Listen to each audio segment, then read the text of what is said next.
So today I'm going to be installing the ARB bull bar and showing you how I wired it up.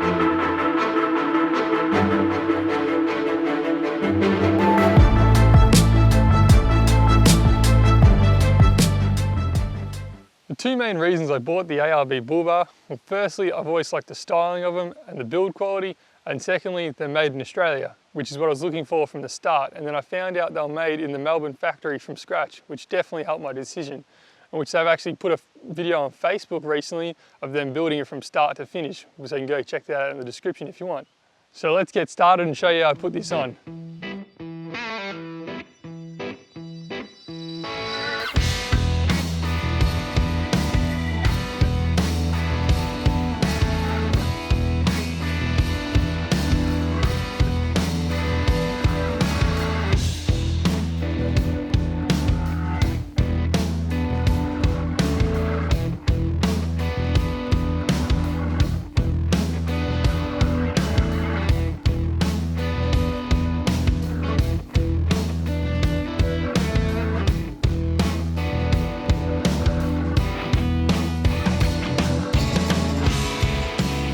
With the bolts on the 70 series, you got a big bolt on each chassis rail that goes through the top, and then you just put your washer on, your spring washer, and bolt that on. And then on each side, there's two on each side of these smaller ones that bolt in, and you might get unlucky like I did, and you actually got these bolts actually rusted in there, and when you go to undo them, it snaps off, and you're just left with a thread hanging out like that. So what I had to do is to get another bolt, just a random bolt, and weld that onto there, and it heats it right up, and then you're able to, if it does it all right, you're able to actually unthread it with a spanner again and pull the whole bolt out. Because in the chassis rail, there's like a nut welded in there so that you just screw it straight in. So you've got to be able to clear that out again and be able to use the nut if it's all right. And that's all you got to do.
So this is the final result. I went and did the wiring off camera because it's pretty boring, and installed the spotlights and the aerials. So I'll run you through how it's done. Firstly, you got the blinkers, which is a real easy one. You just tap into your main blinkers, and behind the fender on the 70s, it's just got some wires running there. You pull them out, and then the bull bar comes with sort of a clip kit thing that you can clip them on instead. But I didn't like the idea of that, so I just went and stripped them and soldered them and did it properly. And then secondly, you've got the spotlights, which is an easy one as well. You just got to run a spotlights to a relay off your battery and then a switch in the cabin, which is plenty of videos on that if you want to find out how to do that. And then you got the easiest one of the lots, the winch, just a positive and negative, big thick cables that go to your battery. Just plug them in and that's all done. And then you got the last one, just the aerial, which mostly when you change your bull bars, they're looped through. So you've actually got to pretty much always cut the wire, which most people don't realize how easy it is just to join them up. It's sort of just like positive and negative, except there's one in the middle and then one on the outside. So it's fairly easy to join them.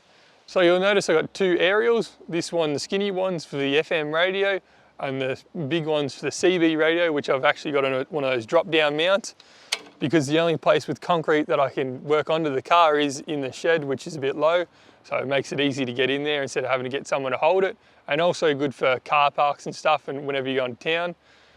Just to clear up, this may sound like some sort of ad or something, but in fact I've not been sponsored, I haven't been given anything or discounted anything, just my opinion on what I think about it, and same as any previous videos, everything's just been self-funded. So my overall opinion on the bar is very good quality, very well designed with protection in mind, especially the radiator is protected very well, and the install time would be about probably just the bar itself with no winch, no spotlights or anything, would be about an hour to put on.